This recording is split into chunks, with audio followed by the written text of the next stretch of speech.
에베소 교회와 성도를 위한 바울의 두 번째 기도 내용이 18절에 나옵니다. 너희 마음 눈을 밝히사 그의 부르심의 소망이 무엇이며 성도 안에서 그 기업의 영광의 풍성이 무엇이며 그의 힘의 강력으로 역사하심을 따라 믿는 우리에게 베푸신 능력의 지극히 큼이 어떤 것을 너희로 알게 하시기를 구하노라 그랬습니다. 마음 눈을 밝혀주세요. 그러죠? 이제 하나님을 알았으니 하나님 안에서 나를 새로운 눈으로 바라봐야 되겠지요. 육신의 눈은 밝은데 마음 눈이 어두우면 신앙생활하기 참 곤란합니다. 안 봐야 될 것은 자꾸 눈에 보이고 보아야 할 것은 보이지 않는다면 어떻게 되겠습니까?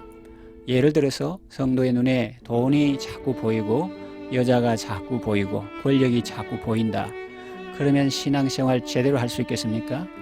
신앙생활 하는 것이 정말 힘들지 않겠습니까? 그러나 말씀이 보이고 영혼이 보이고 천국이 보이면 신앙생활 하는 것이 기쁘고 즐겁습니다. 모든 것을 바르게 보고 밝게 알면 마음에 평강이 있습니다. 예수님도 말씀하셨죠. 눈은 몸의 등불이다. 눈이 밝으면 온 몸이 밝을 것이다. 그러니 마음 눈을 밝혀주세요. 그렇게 기도하는 것입니다. 마음에 신령한 눈을 떠서 더 근본적이고 신비한 것을 알아야 합니다. 마음 눈이 밝아져서 무엇을 알기를 원하고 있습니까? 첫째, 부르심의 소망입니다. 이 세상에서 소망을 가지고 사는 사람이 많습니다만 하나님 없는 가운데 가지는 소망은 별것이 아닙니다. 정말 하나님 안에서 나를 부르시는 소망이 뭔지 알면 행복해집니다. 하나님이 나를 왜 세상에 보내셨나? 나를 왜 자녀 삼아 주셨나? 그리고 지금 내게 바라시는 소망이 무엇인가? 여기에 대답할 수 있어야 합니다. 하나님은 나에게 소망을 갖고 계십니다. 그러므로 여러분 절대로 낙심하면 안 됩니다. 하나님이 나에 대해서 소망을 갖고 계시는데 내가 나에 대해서 절망하면 큰 죄죠. 하나님이 나에 대해서 어떠한 소망을 가지고 계실까? 내가 아무개를 나의 일꾼으로 삼은 이유는 이것을 하게 하고자 합니다. 이 내용을 알면 여기에 나의 존재 가치가 있게 됩니다. 사명이 확인되는 것입니다. 그리고 여기에 참다운 행복이 있습니다. 이걸 알 때에 고난도 극복할 수 있는 것입니다. 하나님이 모세를 부르신 목적은 그를 통하여 이스라엘 백성들을 가나안으로 인도하게 하기 위해서입니다. 하나님이 바울을 부르신 목적은 임금들과 총독들과 이방인들에게 복음을 전하게 하기 위해서입니다. 하나님이 우리를 부르신 목적은 흑암의 권세에서 그의 사랑의 아들의 나라로 옮기신 하나님의 아름다운 덕을 선전하게 하려 하심입니다. 또 선한 일에 열심하는 신백성이 되게 하기 위해서입니다. 하나님이 나를 이 가정에 보내신 목적이 무엇입니까? 하나님이 나를 이 교회에 보내신 목적이 무엇입니까? 하나님이 이 일터에 보내신 목적이 무엇입니까? 하나님께서 나에 대해 소망을 가지고 계십니다. 그 소망의 내용이 무엇입니까? 하나님 그것을 알게 해주세요. 이렇게 계속 기도해야 합니다. 그리고 자녀들을 위해서도 양육 대상자들을 위해서도 그렇게 기도하시기를 바랍니다. 둘째, 기업의 영광의 풍성함이 무엇인지 알게 해달라고 기도합니다. 우리가 하나님의 소망대로 살 때 그 결과는 어떻게 되겠습니까? 이것을 알게 해달라는 것입니다. 바울이 많은 성도들을 보고 많은 교회들을 보니 하나님께서 그들에게 약속한 것이 많았습니다. 내가 너희들과 함께하고 내가 너희들에게 영광을 주고 내가 너희들에게 능력을 주겠다 약속을 많이 하셨는데 문제는 사람들이 너무도 초라하고 빈궁하게 살아가더라는 것입니다. 하나님의 부요를 잃어버리고 초라하게 사는 성도들을 보면서 그는 안타까운 마음으로 기도하는 것입니다. 그들을 향한 기업의 영광의 풍성함이라고 했는데 기업이 무엇입니까? 받을 바 은혜죠. 쉬운 말로 하면 내가 하나님 앞에 받을 은혜와 영광이 얼마나 큰지를 알면 그리고 이 작은 일의 결과가 하나님 앞에 얼마나 아름답게 서일지를 알면 새로운 의미로 우리는 모든 일을 할 수 있습니다. 그러므로 기업의 영광의 풍성함이 무엇인지를 알게 해달라고 기도해야 합니다. 미국의 윌버 체프먼 목사님의 이야기입니다. 교인 중에 거부가 큰 부자가 한 사람이 있었습니다. 그런데 이 부자의 아들이 13살 때 가출을 했습니다. 그 아들을 찾으려고 아버지가 18년을 헤매고 다니다가 마침내 만났습니다. 그 아버지가 필라델피아 역에 내렸는데 어떤 거지가 다가오더니 아저씨 25센트만 주세요. 라고 하는 겁니다. 그래서 쳐다보았더니 눈동자에 초점이 하나도 없습니다. 약물 중독자입니다. 자세히 보니 자기 아들의 얼굴이 그 속에 있습니다. 그래서 야, 너 톰 아니냐? 내가 너의 아버지다 그랬습니다. 그러나 아들은 아버지를 몰라봅니다. 제정신이 아니니까 아저씨 25센트만 주세요 그럽니다. 그때 아버지가 그 아들을 끌어안으면서 이렇게 말했습니다. 이놈아, 25센트가 문제냐? 내가 너의 아버지다. 내 집, 내 농장, 내 차 다 네 것이다. 원한다면 내 생명도 줄 수 있다. 얘야, 이제 집으로 가자. 나하고 집으로 가자. 그렇게 데려왔다는 것입니다. 이 아버지의 안타까운 마음이 하나님 아버지의 마음 아니겠습니까? 하나님은 우리에게 충만히 채워주고 싶고 더 주고 싶고 다 주고자 하는데도 우리의 구하는 것은 하나님과 초점이 맞지 않습니다. 내게 구하라. 내가 열방을 유업으로 주리니 내 소유가 땅끝까지 이르리로다 했죠. 너 네 입을 넓게 열라. 내가 채우리라 하셨습니다. 또 내 이름으로 무엇이든지 내게 구하면 내가 시행하리라 했습니다. 땅과 거기 충만한 것과 세계와 그 가운데 거하는 자가 다 여호와의 것이로다 했습니다. 은도 내 것이요 금도 내 것이라 만군의 여호와의 말이니라 했습니다. 또 고린도전서 3장 21절에서 23절 그런즉 누구든지 사람을 자랑하지 말라. 만물이 다 너희 것임이라.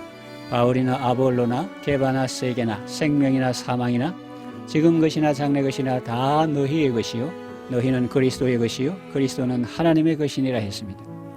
에베소서 1장 3절에서 6절 찬송하리로다. 하나님 곧 우리 주 예수 그리스도의 아버지께서 그리스도 안에서 하늘에 속한 모든 신령한 복을 우리에게 주시되 그 창세 전에 그리스도 안에서 우리를 택하사 우리로 사랑 안에서 그 앞에 거룩하고 흠이 없게 하시려고 그 기쁘신 뜻대로 우리를 예정하사 예수 그리스도로 말미암아 자기의 아들들이 되게 하셨으니 이는 그가 사랑하시는 자 안에서 우리에게 거저 주시는 바 그의 은혜의 영광을 찬송하게 하려는 것이라 했습니다.